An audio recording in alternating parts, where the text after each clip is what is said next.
Well, you know where we should probably start. We always get it at some point, and so we might as well just get it out of the way. Any updates on Dylan Raiola? I know there was some feelings that I know that spring game cancellation kind of scared a little bit, some people off a little bit.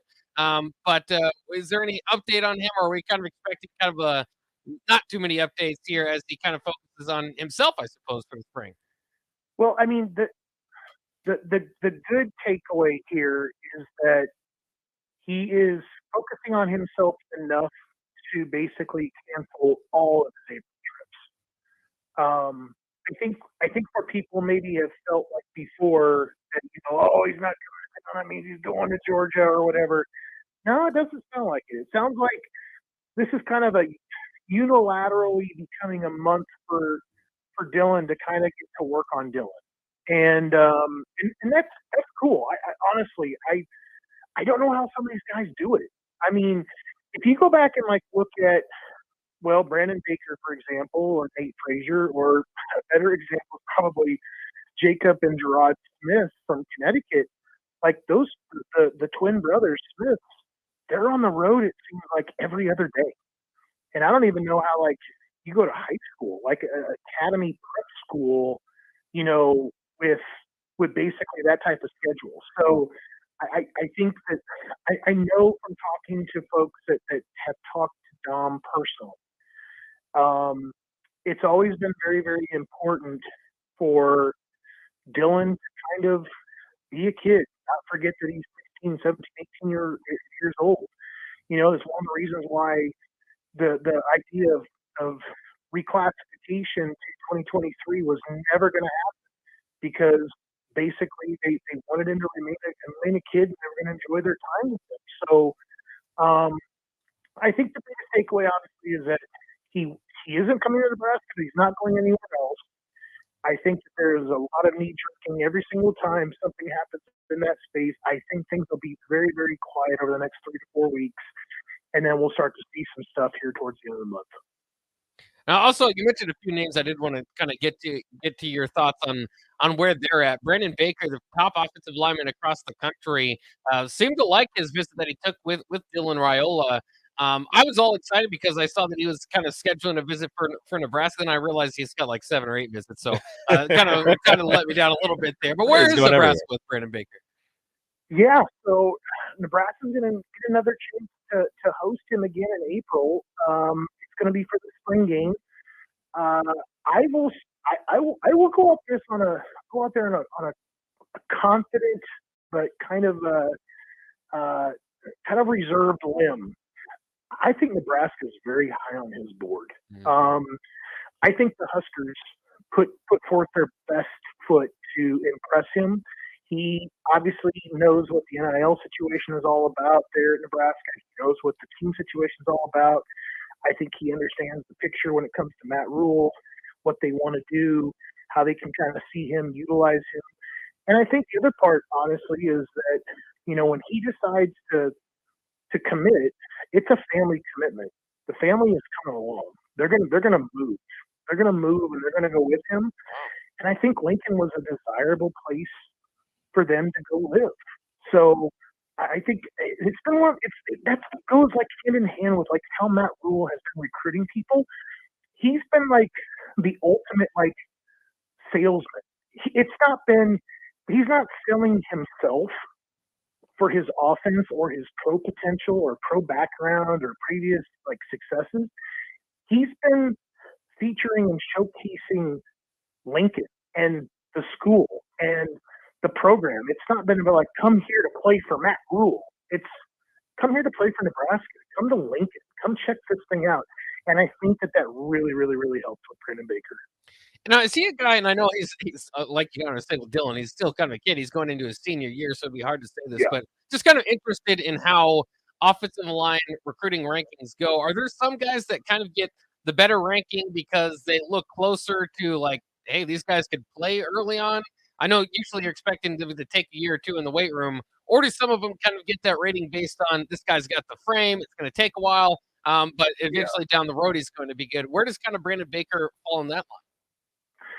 Well, when I just talked to Sean Callahan about this the other day. Sean had the privilege of interviewing Brandon face to face for a recruiting spotlight, and I was texting him, and I said, "You realize you're talking to a future first round draft pick." I mean, that's pretty amazing when you start thinking about that in terms of guys being, not even 18 years old in a lot of cases. With Brandon Baker, I think the idea would be you're playing at one of the best high schools in the country against some of the best competition in the nation. How ready could you potentially be to come in? Because I think a lot of that comes down to physical readiness, competition readiness. You may have a guy that's a little bit more of a project, but he's got the right size, he's got the right athleticism, just doesn't have some things maybe put together in terms of like the speed off the edge is different. The physicality is different. You're getting a little bit better view of that, I think, at Mater Dei, and I think that's going to help Baker out when it comes to getting ready. But I think in other places where you don't have that kind of view, week to day to day in practice or on Friday night lights when it comes to playing the other team, it makes it a little more difficult for those guys to come and be prepared. But I think the idea here would be that Baker could be in a position to come in potentially wherever he goes to and be and potentially add something and be productive in his very early in his career. So that's at least what I would say about Baker and how it would set up to me. We're speaking with Bryan Munson of On3 Husker Online. And Bryan, kind of going off the offensive line, going to the wide receivers. This is a two-parter. Zion Carney from down in Texas cancels or reschedules maybe his visit to Nebraska, stays home, and is going to visit Houston this weekend. What do you make of that? And then Gatlin Bair, the wide receiver, number one recruit out of the state of Idaho, goes down to the Texas relays. And, we're talking about track speed quite often, and runs a 10-1 down to the Texas relays to win the event for high schoolers. That's a different kind of speed than even the guys that Nebraska has recruited, Malachi Coleman and the guys like that. 10-1-8 was his time in his earlier.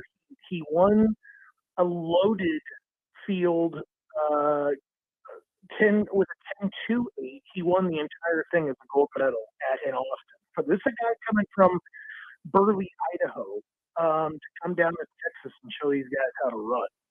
It was eye-opening. There's some. This is a speed state. I'm not going to lie to you. I mean, there's some dudes here that just straight up can get it done. Look at Bryce Turner, where he's been at with a sub 10-3. And Bear comes down on his first run with a sub 10-2 and wins it sub 10-3. So you're talking about some exceptional athleticism on Bear, and I think what's going to get really interesting with him, obviously, he got incredibly popular too. Like he left Nebraska, had a wonderful trip. I'm coming back, guys, and then gets a Georgia offer, and then he gets an Arkansas offer, and then he got TCU. So he's going to continue to get more and more attention, and that track meet itself is going to get him more attention. And then when he goes out to Eugene and does the same thing in Oregon, he's going to have a chance to visit Oregon at that time. And I think if he has another kind of similar performance, it's going to blow up. It's really going to blow up for him. But I think Nebraska did a great job recruiting him. Garrett McGuire was with him every step of the way throughout the entire weekend. We heard it from him, how important it is that he could come to Nebraska. They see him in this big play role where, they're baiting, and then all of a sudden they're using him to break it open. And that's where they can kind of see him fitting. But back to Zion Carney, little bit of a blow because I don't know if I like what Nebraska's wide receiver recruiting board is yet. You've got a couple guys in state that have offers. They didn't come to junior day a week or two ago. There's no real visit for either one of them to get back anytime soon, although I think it's pretty easy for them to do that. Carney then takes a step back. Bear is going to become one of the more popular people in the country here pretty quick. Ryan Wingo, obviously you had a chance to host him. He quick got in to Lincoln on Friday and quick got out Friday night because he was going on another visit on Saturday. Oh no, he had track on Saturday, but he's not coming back necessarily to Nebraska at the moment. I'm just not sure I like where Nebraska's board is at. I'm not feeling great looking at it. Like I said, the Bears going to blow up, and you don't know what's kind of going on with Nick Morris and Hall at the moment, and where are your other guys at when it comes to like the rest of your board? Interesting kind of two-part question here again. We like to throw two-parters at you, so Yeah, you it's can really fun. kind of think Good, through. good. But Gibson Pyle, the offensive lineman from Texas, jumps in for Nebraska. So we want to hear a little bit about him. But then the other part of that is of course, Matt Rule and staff have been really recruiting Texas heavily. And then there's the age-old debate, which national pundits will always say Nebraska is missed because they don't recruit Texas anymore. I just wanted to kind of pick your brain on how much of a factor that actually has been, because I know some people will bite back at that as well. Yeah, I think that Texas, I mean, having a son that's grown up here, having seen a couple guys that had Nebraska offers, seeing Nebraska come through, talking to high school coaches, whether Nebraska was in the Big 10 or the Big 12, there's always been a brand here for Nebraska. There's always been an angle to go recruit guys. I think that people probably oversold the idea that you don't play in the state of Texas anymore, therefore you don't have a leg to stand on. Tell that to Ohio State. Tell that to Notre Dame. Tell that to Michigan. They are all down here recruiting the state of Texas successfully too.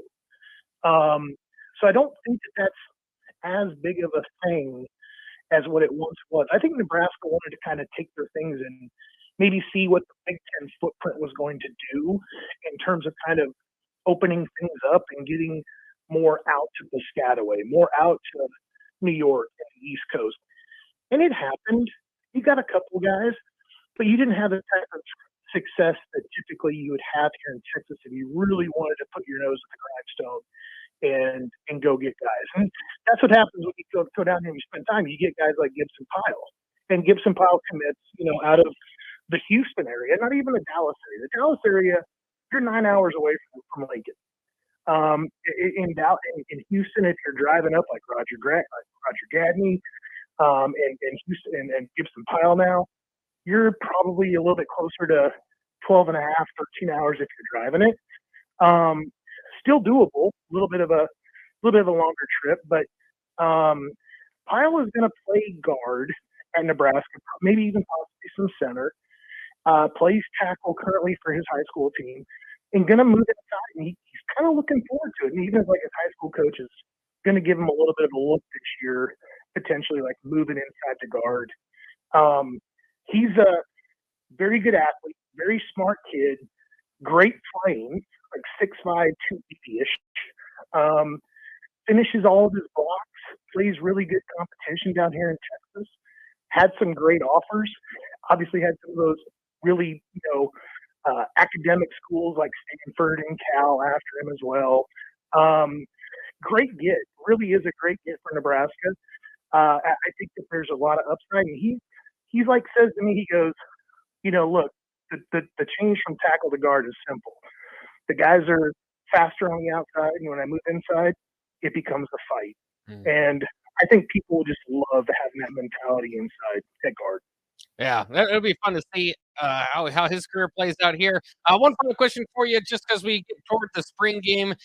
What is this looking at as far as the recruiting type of situation for Nebraska? And do we expect over the next couple of weeks, I think 2 weeks until the spring game, to hear that more guys are going to come aboard for the spring game? Absolutely. There's only like 5 guys for the 2024 class that we know about, but they're pretty good guys too. I mean, Baker, obviously, we talked about Willis McGinty the fourth. He would be coming in for his second visit. You get Gibson Pyle back in town again. Then you get a couple guys that, like Landon Brown's a defensive tackle out of Mississippi he is taking some visits that would kind of open your eyes for a guy that doesn't really have that offer sheet. I think a lot of schools are just kind of, who's going to take the first stab on this guy and maybe make me have to react to him? Like he's visited Florida, and Ole Miss and a bunch of other schools. And then you get Jordan Ochoa back, and Jordan Ochoa is out of Castle Rock, Colorado. And he was originally from Gering, Nebraska, and moved out to try to get a little bit more noticed when it came to football, and it worked. And his dad played at University of Nebraska at Kearney, which is the second guy we know about this year, because Gage Ginther's dad also played at Kearney too. So kind of a weird little kind of connection there going through Kearney and the Lopers. But yeah, I think we'll definitely see more guys pop up here in the coming weeks. I think that they're just gonna in-state guys are always kind of late to book that one. Christian Jones told me yesterday he thought he'd be back in town too. So that's a big one for the 2025 class. Excellent stuff. Once again, he's Bryan Munson of On3 and Husker Online. Joins us every Friday. Bryan, thanks for making us smarter once again. Have a great weekend, guys. We'll see you.